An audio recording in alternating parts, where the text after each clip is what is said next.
Últimamente parece que todo está relacionado con la inflamación. Estoy seguro de que habéis escuchado ya un montón de veces esa palabra y además en los últimos años parece que ha cobrado especial relevancia. De hecho, a veces hablamos de si estamos cansados, inflamación, si tenemos molestias digestivas, es inflamación. Si por ejemplo, yo que sé, no perdemos grasa, es inflamación.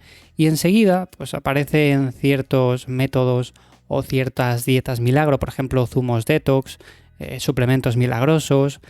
La realidad es bastante menos espectacular. Y como aquí ya hemos hablado un montón de veces, la inflamación no siempre es mala. De hecho, es un proceso que es necesario para reparar tejidos, para combatir, por ejemplo, infecciones, o si entrenamos fuerza o entrenamos cualquier otro tipo de deporte, pues también para adaptarnos a ese estímulo que estamos dando a los músculos.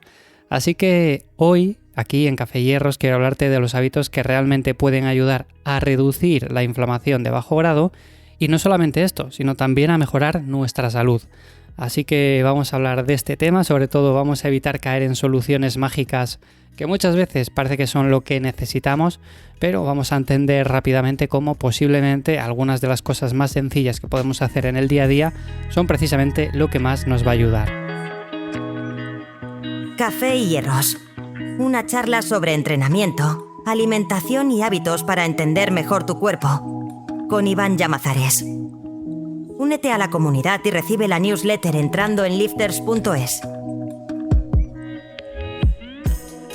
Y como digo, este tema de la inflamación hay que entenderlo desde la base, sabiendo que, por ejemplo, la inflamación no es el enemigo. De hecho, antes de intentar eliminar la inflamación, hay que saber que la necesitamos. Cuando, por ejemplo, entrenamos, hay inflamación. Cuando, por ejemplo, nos hacemos una herida, también hay inflamación. De hecho, es más que obvio. Cuando, por ejemplo, nuestro sistema inmune combate una infección, también la hay.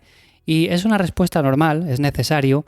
Y lo que buscamos reducir no es esa inflamación aguda, sino la inflamación crónica de bajo grado, que sí se relaciona con un mayor riesgo de diversas enfermedades. Por eso, el primer apartado del que quería hablar hoy es la alimentación. ¿Por qué? Pues posiblemente porque sea uno de los que más impacto tienen. Y no es que exista un alimento que desinflame por sí solo, como muchas veces lo vemos, sino que al final lo que importa es el patrón de la alimentación en sí. Por eso es importante priorizar frutas, priorizar verduras, priorizar, por ejemplo, legumbres, frutos secos, pescado azul, aceite de oliva virgen extra.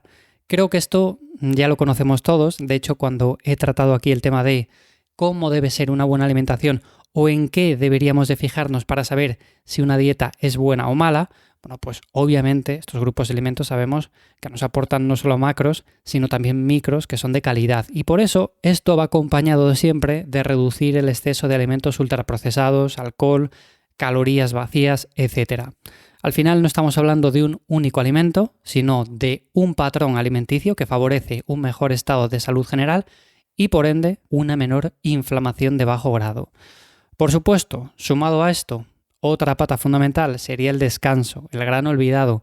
Al final dormir poco no solamente afecta al rendimiento cuando vamos a entrenar o cuando estamos haciendo cualquier actividad deportiva, sino también altera procesos relacionados con el sistema inmunitario y la inflamación. De hecho, estoy seguro de que habéis pasado por ese momento en el cual una noche mala la tenemos todos, nos despertamos al día siguiente y las cosas no salen bien. Podemos entrenar, podemos comer bien, podemos ir sumando hábitos que al final nos van a beneficiar, pero realmente el día como que nos cuesta un poco más y nos sentimos un poco aletargados. En definitiva, es una sensación incómoda, es una sensación que yo personalmente también he tenido en momentos puntuales. Al final no duermes bien y no progresas. Igual no te encuentras con las mismas ganas de ir a entrenar, tampoco te encuentras con las mismas ganas de prepararte la comida, pero bueno, hay que hacer un esfuerzo extra y saber que esto es simplemente puntual. ¿Cuál es el problema?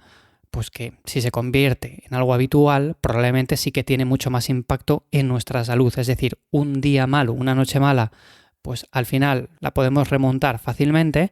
Si tenemos varias noches malas, pues obviamente vamos a tener una inflamación que se va acumulando poco a poco, progresivamente, y habría que buscar o habría que revisar un poco nuestro día a día para ver por qué estamos descansando mal, porque por mucho suplemento que tomemos, por mucho antiinflamatorio, al final vamos a estar olvidando una parte que es fundamental. Y por supuesto, hay que hablar también de movernos, hay que hablar de que el ejercicio es una de las mejores herramientas para mejorar la salud, pero paradójicamente una sesión intensa al final significa inflamación aguda. Y esto es algo que hay que entender. Cuando, por ejemplo, entrenamos fuerza, cuando lo hacemos con intensidad, lo que estamos haciendo es básicamente inflamarnos. Y no significa que, por ejemplo, luego cuando vayamos al espejo nos veamos mal, ni nos veamos retenidos, ni nos veamos, por ejemplo, inflamados, ni nada de eso. Simplemente significa que es un estrés que hemos ocasionado al cuerpo, del cual nos tenemos que recuperar para ir progresando poco a poco. ¿Cuál es el problema? Pues que a veces entrenamos demasiado, entrenamos muchos días pensando que así vamos a conseguir más resultado. Lo que hacemos es provocar más inflamaciones agudas continuamente, nos recuperamos mal y acumulamos demasiada fatiga. Por eso, no más siempre es mejor y hay que escoger muy bien los días que entrenamos, sobre todo si nos recuperamos de ellos, y tener en cuenta todos estos aspectos.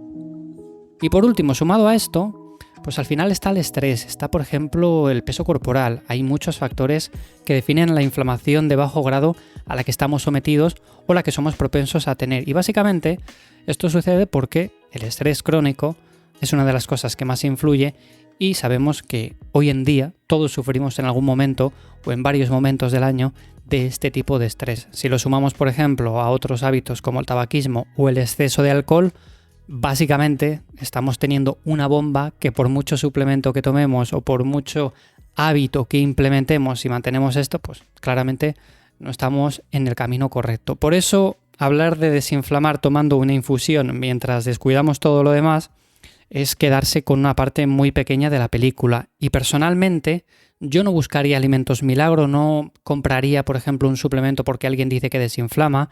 Tampoco eliminaría grupos enteros de alimentos sin una razón médica, que muchas veces hacemos eso, ¿no? Decimos, no, es que la leche, los lácteos inflaman, o por ejemplo el gluten inflama.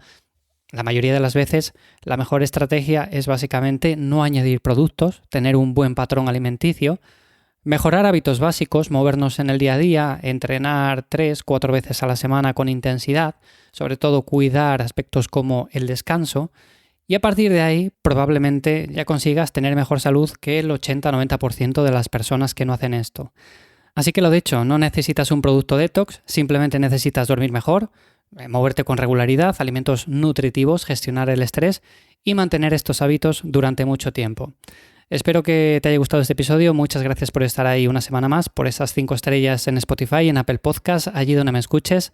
Te voy a dejar el enlace a lifters.es en las notas del episodio. Y sin más, nos escuchamos en el siguiente. ¡Chao!